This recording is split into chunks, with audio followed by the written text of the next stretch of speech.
very warm welcome students. Today we will be learning about disaster resilience, innovations and future pathways for climate adaptation, the strategies for climate resilient agriculture and effective water management. Objectives. In this lesson we will learn practical strategies for climate resilient agriculture, learn strategies for effective water management, discuss future pathways for climate resilient agriculture and water management. Introduction. Think about how farming is usually described. Depends on monsoon, depends on rainfall, depends on soil. Sounds simple, but it's actually a fragile chain. One weak link and this whole chain shakes. Late monsoon, wrong sowing date, mid-season dry spell, crop stress. Sudden intense rainfall leads to waterlogging plus soil erosion. Heat wave leads to flowers drop, yield drops. And then the farmer's problems become everyone's problems. Food prices rise, milk supply drops, migration increases, local jobs reduce. So agriculture is not only a rural topic, it is a national economy topic, a health topic, a nutrition topic, even a political topic. Now water. Water is not just how many rain fell, it's storage, recharge, distribution, timing, quality, access and rules. Climate change is disturbing the timing and intensity of rainfall. More bursts, more gaps, more surprises. So the old normal monsoon expectation becomes less reliable. That's why today we keep hearing words like climate smart agriculture, resilient crops, drought proofing, watershed, micro irrigation, farm ponds. But here's the catch. Many of these are good ideas, yet farmers still suffer every year in many regions, meaning we need a systems approach, not one magic technique. The questions we pose are, how do we make agriculture less risky under climate stress? How do we manage water so droughts and floods don't destroy livelihoods? Now, what do we mean by climate resilient agriculture? Climate resilient agriculture means farming that can handle climate shocks like heat, drought, floods, cyclone, unseasonal rain with less damage, which will recover faster after a bad event, which will keep livelihood stable, not perfect profit every year but not collapse. It is not only crop yield, it includes soil health, water availability, livestock safety, market access and household income stability. Resilience is not only farm level, it is also village level and district level. Storage, irrigation systems, advisories, markets, institutions. If rainfall becomes unpredictable, then predictable farming becomes risky farming. So resilient farming is flexible farming. Now let's look at the strategies for climate resilient agriculture. The first objective, crop choice and diversification. This is the simplest and most powerful resilience idea. Don't depend on one crop, one variety, one season. Diversification strategies include mixed cropping, two or more crops together, intercropping, rows of different crops, crop rotation, changing crop each season to reduce pest soil stress. Why it helps? If one crop fails, the other might survive. Pests and diseases. Don't build up so easily. Soil nutrients balance improves. Practical examples include cereals plus pulses combination. Millets in low rainfall zones, they handle stress better than water hungry crops. Oilseeds and pulses where irrigation is limited. Next, resilience is not maximum yield is 1 year. It is reasonable yield across many years. Next, we have climate suitable varieties and seed systems. Using varieties that match the hazard pattern, that is drought tolerant varieties, deep roots, less water demand, short duration varieties which escape late season drought, flood tolerant varieties for water logging zones, heat tolerant varieties which are important for flowering stage survival. But a hidden issue is a good variety is useless if seed doesn't reach farmers on time. So seed resilience includes local seed banks, community seed storage, timely certified seed supply, training farmers to preserve and store seed properly. This is where research agencies like ICAR and programs like Climate Resilient Agriculture Initiatives matter. Next, climate change is not only a new problem, it is also old seed system weakness becoming visible. Next, we have the sowing time, cropping calendar and flexible decision making. Old habit, which is fixed sowing date based on traditional monsoon timing. The new need is for flexible sowing based on weather advisories and actual rainfall onset.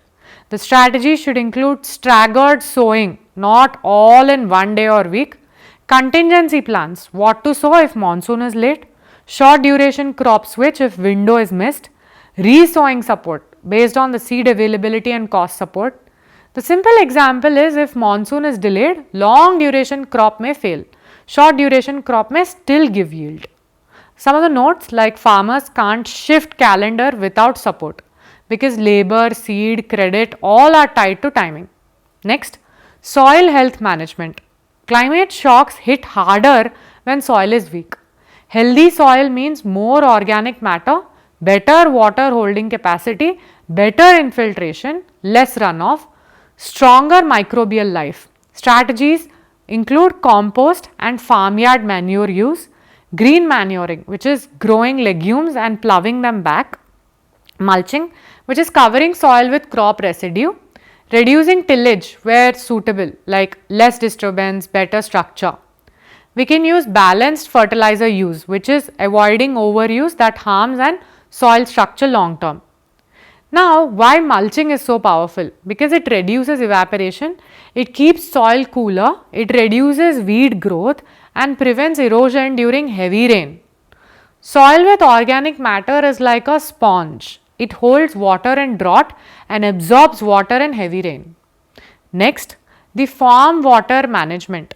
Even small water storage on farm improves resilience. Strategies include farm ponds where feasible, field bunding to slow runoff, contour farming on slopes, ridge and furrow method in certain soils, drip irrigation in high value crops. Why does it matter? It matters because during a dry spell, even one protective irrigation can save a crop. During heavy rain, bunds reduce erosion. Next, the integrated pest and disease management IPM. Climate change can increase pest outbreaks. Warmer temperatures help some pests multiply faster. The unseasonal humidity increases fungal diseases.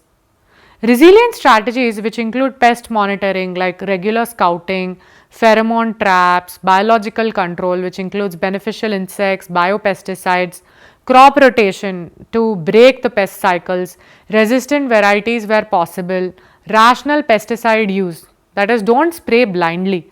More pesticide is not resilience, it can create resistance and increase cost. Next, the livestock resilience. Many rural households survive bad crop years because of livestock. Climate stress affects livestock via heat stress, water shortage, fodder shortage, disease outbreaks after floods.